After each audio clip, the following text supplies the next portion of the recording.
এটা কথাই কম যে এই যিখন কাৰ্যালয় বৰ্তমান বিধানসভাৰ মজিয়াত এই কাৰ্যালয়খনৰ কথা উত্থাপন হোৱাৰ পিছতহে বহুতেই হয়তো গম পাই আছে যে চৰাঞ্চলত এই কৃষি বিষয়ৰ কাৰ্যালয় আছে। আগতে যদি মানুহে এনেই শুনা পাইছিল, এতিয়াহে ভালদৰে জানি আছে আচলতে কাৰ্যালয়খন আছে। কিন্তু কাৰ্যালয়খন বহুত পুৰণা হ'লেও ইয়াত যিসকল কৰ্মচাৰীক নিয়োগ কৰা হৈছে এই কৰ্মচাৰীসকলে ইয়াত ডিউটি নকৰে, ইয়াত নাহে।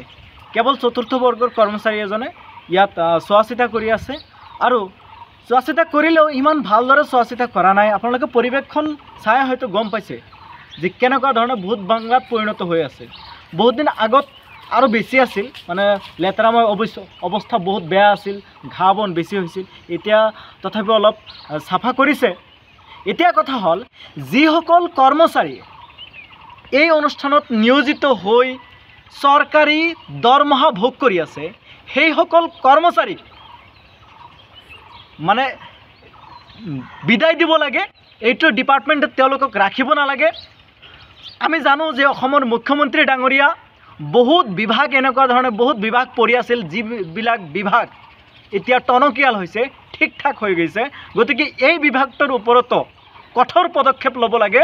আৰু বিশেষকৈ আলপতি মাজৰচৰ বজাৰস্থিত এই যিখন কৃষি বিষয়ৰ কাৰ্যালয়, এই কাৰ্যালয়ত কোন জড়িত হৈ আছে, কোন বিষয়াই ইয়াত অৱহেলা কৰি আছে, সেইসকল বিষয়াক অতি শীঘ্ৰে চিনাক্ত কৰি তেওঁলোকৰ ওপৰত কঠোৰ ব্যৱস্থা গ্ৰহণ কৰি মুখ্যমন্ত্ৰী ডাঙৰীয়াই আমাৰ চৰাঞ্চলৰ কৃষকসকলৰ প্ৰতি মানে হৃদয় ভাৱ দেখাব বুলি আমি আশা কৰিছোঁ। আৰু ভাবিছোঁ যে কৃষিমন্ত্ৰী ডাঙৰীয়াও এই বিষয়ে অতি সোনকালে আমাৰ বিধায়ক শৰ্মা আলী ডাঙৰীয়াই যিদৰে বিধানসভাত উত্থাপন কৰিছে, অতি সোনকালে ইয়াৰ ওপৰত তদন্ত সাপেক্ষে বিহিত ব্যৱস্থা গ্ৰহণ কৰিব বুলি আশা কৰিছোঁ। কাৰ্যালয়খনৰ বৰ্তমান অৱস্থা হ'ল, ইয়াতে কাৰ্যালয়খন আছে কিন্তু ইয়াতে কোনো বিষয়া কৰ্মচাৰী নাই। এই অফিচৰ যোগেদি কৃষক ৰাইজৰ কোনো তেনেকুৱা ধৰণৰ কামো নাই। কেৱল এজন থাকে, চতুৰ্থ বৰ্গৰ কৰ্মচাৰী থাকে, তেখেতেই অফিচখন চোৱা চিতা কৰে। বাকী বিষয়া কৰ্মচাৰীসকল এইখন অফিচত নাহে। অফিচখন স্থাপন হোৱাৰ পৰাই চৰাঞ্চলৰ মানুহখিনিয়ে এটা বিৰাট আশা কৰিছিল যে ইয়াতে এখন কৃষি মহকুমা পৰ্যায়ৰ অফিচ হ'লে চৰাঞ্চলৰ কৃষিজীৱী মানুহৰ বহুতখিনি উপকৃত হ'ব।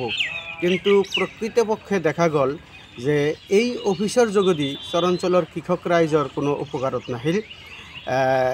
এই অফিচৰ যোগেদিয়ে কেনেকুৱা ধৰণৰ আঁচনি আহে সেইবিলাকো কৃষক ৰাইজে গম নাপায়, বা ইয়াতে যদিও অফিচখিনি আছে, কি হয় ইয়াতে কোনো বিষয়া কৰ্মচাৰী নাহে। ফলত ইয়াতে যে এটা কৃষি মহকুমা পৰ্যায়ৰ অফিচ আছে, মানুহে ইয়াৰ প্ৰয়োজনীয়তাও বোধ নকৰে।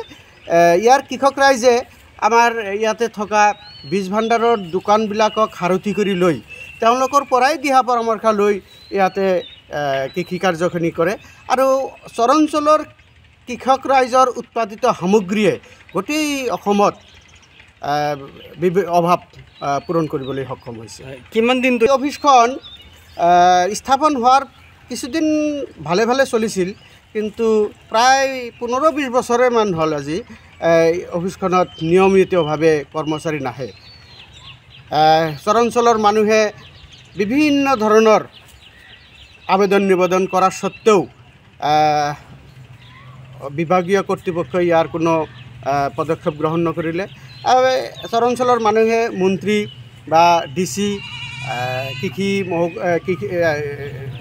কৃষি বিষয়া এখেতসকলক বহুত আবেদন নিবেদন কৰিছিল, কিন্তু প্ৰকৃতপক্ষে সেই আবেদন নিবেদনখিনি কোনো কামত নাহিল।